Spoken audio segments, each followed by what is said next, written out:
ఢిల్లీ ఎన్నికలకు సంబంధించి పోలింగ్ జరుగుతుంది ఈరోజు. ఆప్ బీజేపీ మధ్య ప్రధాన పోటీ నడుస్తుంది. కాంగ్రెస్ పార్టీ యొక్క ఉనికి నామమాత్రమేనని చెప్తా ఉన్నారు. కాంగ్రెస్ పార్టీ చీల్చే ఓట్లు ఎవరివి అనే దాని మీదనే గెలుపోటములు నిర్ణయం అవుతాయని చెప్పేసి ఇప్పటి వరకు రకరకాల అంచనాలు నడిచినాయి. ముస్లిం ఓట్లు కొద్ది శాతం చీల్చుకొని ఆప్ను ఓడించి బీజేపీకి సహకరించాలని, ఆప్ నాయకత్వాన్ని దెబ్బతీయాలని కాంగ్రెస్ పార్టీ భావించిందని చెప్పి ప్రతిపక్షాలు పెద్ద ఎత్తున విమర్శించాయి. అయితే ఇప్పుడు ఫెల్లోడి సత్తాబజార్ వాళ్ళు మొన్న ఒక అంచనా వేశారు.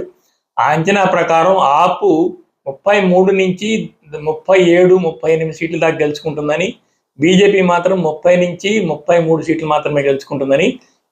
ఢిల్లీలో మొత్తం 75 సీట్లు, అందులో మెజారిటీ ప్రభుత్వం స్థాపించడానికి 36 సీట్లు అవసరం అవుతాయి.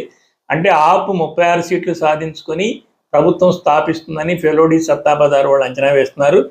అయితే బాగా ఎడ్జిగా ఉన్న ఈ సిచ్యువేషన్ని అంత తేలిగ్గా అంచనా వేయడం సాధ్యం కాదని కొంతమంది పరిశీలకులు అంటున్నారు. ఈరోజు సాయంత్రం పోలింగ్ అయిపోయాక మరికొన్ని అంచనాలు మరింత స్పష్టంగా రావచ్చు అని తెలుస్తుంది. కానీ పోటీ మాత్రం హోరాహోరీగా జరుగుతుందని చెప్పేసి అందరూ చెప్తున్నారు.